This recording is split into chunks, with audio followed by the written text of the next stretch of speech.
ఆత్మ బంధువులందరికీ ఆత్మ ప్రణామాలు. హాయ్ ఫ్రెండ్స్, మనం ఒక హిమగిరి గురువర్యులకు శిష్యుడైన యోగి స్వీయ కథ శ్రీ ఎం గారి గురించి, మరి ఆ యొక్క మాస్టర్ శ్రీ ఎం గారి యొక్క ఆధ్యాత్మిక యాత్ర గురించి మనం గత కొద్ది రోజులుగా తెలుసుకుంటూ వస్తున్నాము. ఈ రోజు త్రివేంద్రానికి తిరుగు ప్రయాణం. నిన్నటి క్లాస్ లో మరి ఒక జర్మన్ డాక్టర్ నుంచి ఆయన ఏమేమి పాఠాలు నేర్చుకున్నారు, మరి వెన్నుపూసకి, ఆ వెన్నుపూసలో ఉన్న శక్తి కేంద్రాలకి, షట్చక్రాలకి, అలాగే మన మస్తిష్కంలో ఉన్న మెదడుకి ఏమిటి సంబంధం, ఆ కుండలిని శక్తిని మేల్కొల్పాలంటే ఏమేమి సాధనలు చేయాలి, ఆ మేల్కొల్పిన కుండలిని శక్తిని ఆ ఆ యొక్క షట్చక్రాలు గ్రహించాలి అంటే వాటిని ఎలా ఉత్తేజితం చెయ్యాలి, మొదలైన విషయాలన్నీ కూడా మనం తెలుసుకున్నామండి. జర్మన్ డాక్టర్ గురించి, జర్మన్ డాక్టర్ గారు మరి శ్రీ విశ్వనాథ్ బాబాజీ గారికి ఎలా శిష్యుడయ్యాడు, ఆ విషయాలను కూడా మనం తెలుసుకున్నాము. మరి తర్వాత అక్కడి నుంచి ఆ వీళ్ళు ఆ ఋషికేశ్ అని తిరిగి వచ్చేయటం, తర్వాత జర్మన్ తర్వాత ఏం జరిగింది అన్న విషయాల్ని మనం తెలుసుకుందామండి.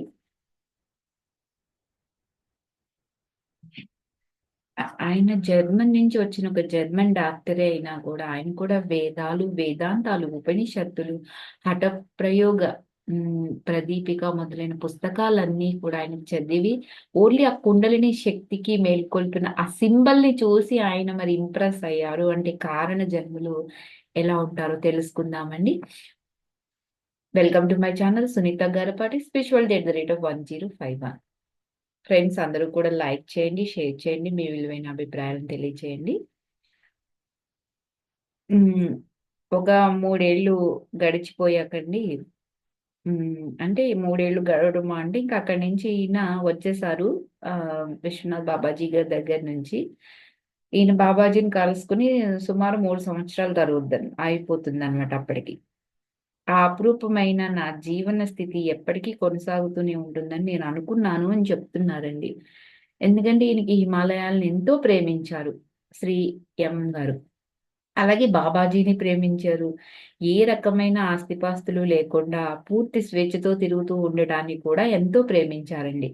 కటిక స్వార్థ లోభాలతో నిండి ఉన్న ఈ నాగరికులము అని చెప్పుకుంటూ ఉండే సంఘంలో ఉంటూ ఆ చిక్కుల్ని, ఆ వ్యధలని పడుతూ బతకవలసిన అగత్యం నుండి నాకు విముక్తి కలిగినందుకు కూడా చాలా సంతోషంగా ఉండేవాడిని అని చెప్తున్నారాయన. నిజమే కదండీ! మరి ఇప్పుడు లోకమంతా ఇలాగే ఉంది గదా! అందరూ స్వార్థంతోనే నిండిపోతున్నారు. లోభంతో నిండిపోతున్నారు. నాగరికులము అనుకుంటున్నాం. నాగరికత ఎక్కడ ఉంది? అంత అనాగరికంగానే మనం జీవిస్తున్నాము. ఎంతటి జ్ఞానాన్ని సంపాదించినా, ఎంతటి తెలివితేటలు ఉన్నా, ఎంతో మనం ఎదుగుతూ ఉన్నా కూడా అన్ని రంగాలలో, కానీ మన బ్రతుకెలా ఉంది అంటే అనాగరికంగానే ఉందన్నమాట. అలా ఈ యొక్క సంఘంలో ఉండే చిక్కులు, వ్యధలు ఎన్నో పడుతూ బతుకుతున్నాం. అలాంటి అగత్యం నుండి విముక్తి కలిగినందుకు ఎంతో సంతోషించారండి శ్రీ మధుకర్ గారు. ఎందుకంటే ఈయనకి బాబాజీయే ఒక దేవుడు. ఆయనతో పాటు ఆ నదులు, పర్వతాలు ఉన్న ఆ ఇంద్రజాలిక లోకం అంటే ఈయనకి స్వర్గం. స్వర్గం ఎక్కడో లేదు, హిమాలయ పర్వతాల్లోనే ఉంది అని చెప్తున్నారనమాట. ఈ ఆదర్శ స్థితిని వదిలి వెళ్ళాల్సి వస్తుందన్న ఆలోచనే ఉంది చూడండి. అది అస్సల శ్రీ మధుకర్ గారి మనసుని ఎప్పుడు తాకనే లేదు, స్పృశించలేదంటండి.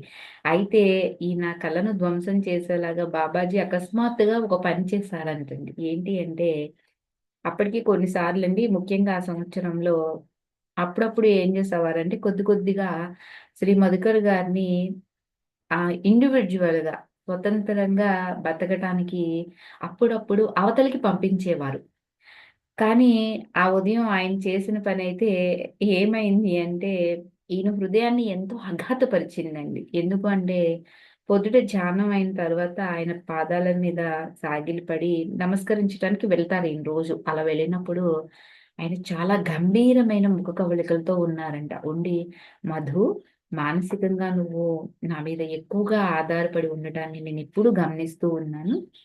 ఆధ్యాత్మిక బోధనలు పూర్తిగా ఆ వాటి యొక్క అర్థం, తాత్పర్యం ఏమిటి అంటే, ఒకడిని నిజంగా స్వతంత్రం చేయటం. అందువల్ల తద్వారా అతను ఏం చేయాలండి? ముక్తిపరుడిని చేయాలి. ఉపాధి పరిమితుల పంజరాన్ని ఛేదించుకుని బయటపడ్డ చైతన్యం కల యోగికి ఏ ఊతకరలు కూడా అక్కర్లేదు, గురువు గారి ఆధారం కూడా అక్కర్లేదు అని చెప్పారంటండి. ఆ తర్వాత చూడండి, ఆ తొలి అఘాతం తర్వాత ఈయనలో ఒక పెద్ద కోప తరంగం పెళ్ళున చిట్లడం చూసి ఈయనకే ఆశ్చర్యం వేసేసిందండి. ఎందుకు అంటే, అయితే ఇప్పుడు నన్నేం చేయమంటారు అని ఆయన ముఖంలోకి సూటిగా చూస్తూ అడిగేశారనమాట. నేను నాకు చెందిన వాటినన్నిటిని, చివరికి నా తల్లిని కూడా నేను వదులుకున్నాను. నా సంబంధ బాంధవ్యాలన్నీ కూడా కాల్చేశాను. మీరే నా లంగరనుకున్నాను. కానీ ఇప్పుడది అలా కాదని తోస్తుంది. నేనేమి చేయాలనుకుంటున్నారో మీరే చెప్పండి. నేనదే చేస్తాను అని శ్రీ మాస్టర్ ఎం గారు ఆ యొక్క విశ్వనాథ్ బాబాజీ గారితో మాట్లాడేస్తారండి. అప్పుడాయన చెప్తారు, "వెళ్ళు. ఇక్కడి నుంచి నువ్వు వెళ్ళిపోవాలి. ఇప్పటినుంచి నీకుగా నువ్వు స్వతంత్రంగా బతకాలి" అని బాబాజీ గారు అన్నారండి. ఈయన ఏడవలేదు. అలాగని ఒక కంప్లెయింటు చేయలేదండి.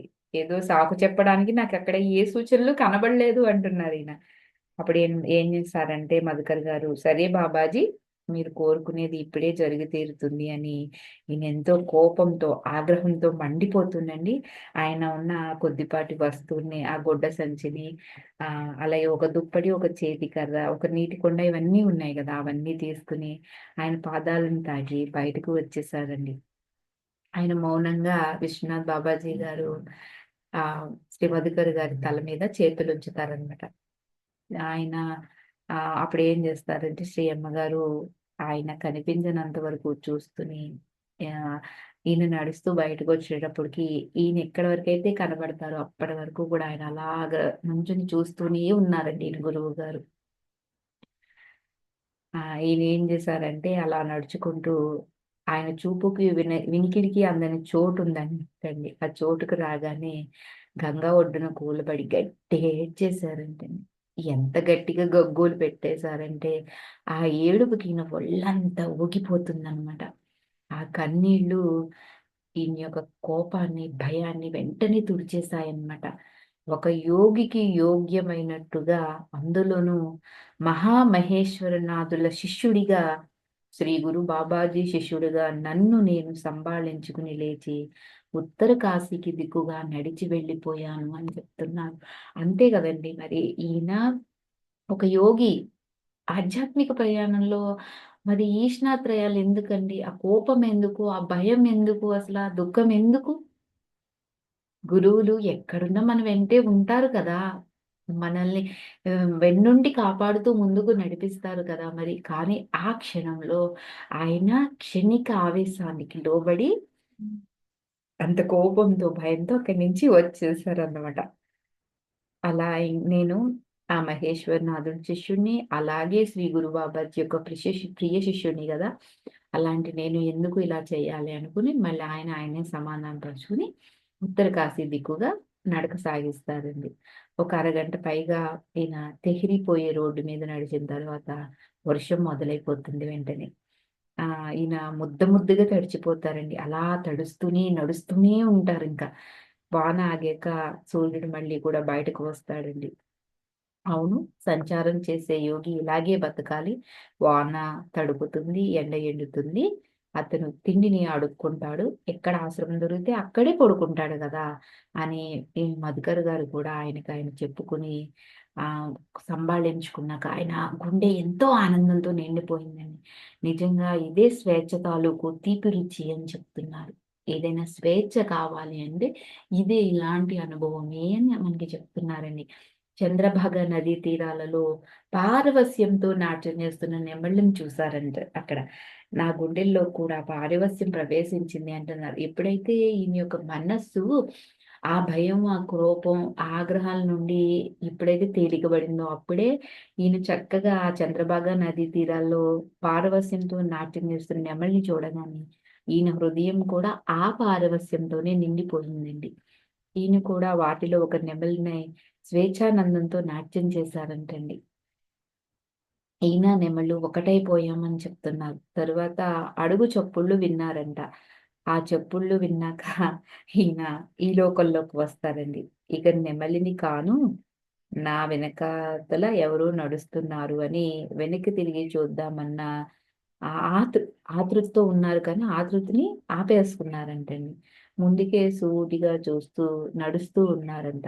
ఈయన కుడి భుజం మీద ఒక చెయ్యి నెమ్మదిగా తగిలిందంటండి. ఆ స్పర్శ చాలా పరిచితమైంది గాని అనిపించిందనమాట అప్పుడు. అబ్బే! కాదు, అది కానే రాదు అని మళ్ళీ ఈయనే సంభాళించేసుకొని మళ్ళీ నడక సాగించేస్తారంట. అప్పుడు ఎంతో వాత్సల్య భరితమైన కంఠధ్వని వినిపించిందంటండి. ఏమని అంటే, మధు అని. చూసారా? గురువులు అలా మనకి చిన్న చిన్న టెస్ట్‌లనమాట.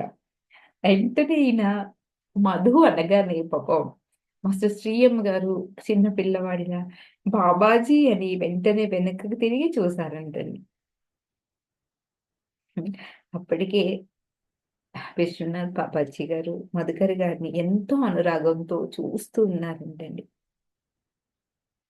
అప్పుడు మధుకర్ గారు ఆయన కళ్ళ నుంచి వస్తున్న కంటి నీటిని ఆపుకుని కొంత గంభీర తత్వాన్ని చూపించారంట. అయితే "నువ్వు వెళ్ళిపోతున్నావన్నమాట" అని ఆయన అన్నారంటండి. "అవును బాబాజీ, నేను వెళ్ళిపోతున్నాను. మీరు నన్ను పొమ్మన్నారుగా" అని. చూడండి, ఒక తండ్రి దగ్గర ఒక బిడ్డ ఎంత వాత్సల్యమో మరి. మనం గూడా మన పిల్లల్ని ఎప్పుడైనా ఏదన్నా కోపడితే వాళ్ళు కూడా ఇలాగే అంటారు గదా! "ఇందాక నువ్వు నన్ను మాట్లాడొద్దన్నావు. నువ్వు వెళ్ళిపోమన్నావు కదా! ఇప్పుడెందుకొచ్చావు? ఎందుకు మాట్లాడుతున్నావు" అని అంటారు కదా! అలా అన్నమాట. అని మీరెళ్ళిపోమన్నారు గాబట్టి నేనెళ్ళిపోతున్నాను అని ఈయనంటారండి. అప్పుడు నేను నేను నిన్ను పొమ్మన్నాను. అందుచేత నువ్వు వెళ్ళిపోతున్నావు. ఇప్పుడు నేను నిన్ను వెనక్కి రమ్మంటే తిరిగి వచ్చేస్తావా అంటారండి. ఆ మాటకండి ఈయన మనస్సులో ఒక భాగం రానని చెప్పి గట్టిగా ఉండమందంటండి. ఈయన మనసులో ఒక భాగం నేను రాను అని చెప్పి ఇ చెప్పమందంటండి. అంత దృఢ నిశ్చయం చేసుకున్నాను అని చెప్తున్నారనమాట. అంటే నేను ఎళ్ళిపోమంటే ఎళ్ళిపోతున్నావు, నేను రమ్మంటే వచ్చేస్తావా అని అడిగితిని. కానీ మరొక భాగం అంటండి ఎక్కువగా సంఘర్షణ లేకుండానే గెలిచిందంట. ఏమని అంటే నేను అవును, వస్తాను అని అన్నారంట. 2 మనసులు కదండీ మనకెప్పుడు కూడాను. అయితే రా వెనక్కిపోదాం రా, నేను ఊరికినే పరీక్షించాను. సరే ఇప్పుడు తిరిగి వచ్చేయి అని బాబాజీ గారంటారండి. నెమ్మదిగా అప్పుడు ఆయన వెంబడించి మళ్ళీ కూడా వీళ్ళు ఋషికేశానికి తిరిగి చేరతారనమాట. వీళ్ళు ఏం మాట్లాడరు. ఇద్దరు కూడా నిశ్శబ్దంగానే నడుస్తూ వెళ్తారండి. అప్పుడు ఈయన యొక్క గుండె ప్రేమతోనూ, కృతజ్ఞతతోనూ ఎంతో పొంగిపోయింది అని చెప్తున్నారు. అంతే కదా! ఇప్పుడు మన అమ్మ కోప్పడిందనుకో, మన నాన్న తిట్టారనుకో, ఆ కాసేపే మనకి కోపం, బాధ వస్తాయి. అదే వాళ్ళు మళ్ళీ వచ్చి మన దగ్గరికి మనల్ని కౌగిలించుకుని, వాళ్ళే మనకి సారీ చెప్పి, "ఇందాక నేను తిట్టాను కదరా! కొట్టాను కదరా! ఏమి అనుకోకురా" అనగానే మన గుండె ఎంత ప్రేమతో పొంగిపోతదండి. అదే సిట్యుయేషన్ గూడా ఇక్కడే జరిగిందనమాట. 6 నెలల తర్వాత ప్రతీదీ బాగానే నడుస్తూ ఉందండి. అలాంటప్పుడు ఈయన ఒక ఇంద్రజాలిక హిమాలయ వాతావరణంలో ఎప్పటికీ ఉండిపోతానని అనుకుంటున్నారు గదండీ! అప్పుడు బాబాజీ ఆహ్, ఈయన యొక్క సంతృప్తి నుంచి ఒక చిన్న కుదిపారంటండి. అదేంటి అంటే ఒక సాయంత్రం ధుని పక్కన కూర్చొని నెమ్మదిగా బాంబు పడేశారు అని చెప్తున్నారు. ఏంటంటే, "మధు, నువ్వేం నేర్చుకోవాలో అంతా నేర్చుకున్నావు. నీ హృదయ పద్మం కూడా వికసించింది. అంటే అనాహత చక్రం యాక్టివేషన్ అయిందండి. నువ్వు ఇప్పుడింకా ఆహ్, నేల మీదకు అంటే ఈ హిమాలయ పర్వతాలని వదిలి బాహ్యలోకాలకి వెళ్ళాల్సిన సమయం ఆసన్నమయింది. త్వరలో నువ్వు నాకు వీడ్కోలు చెప్పి నీ తల్లిదండ్రుల దగ్గరికి వెళ్ళాలి" అని అన్నారండి.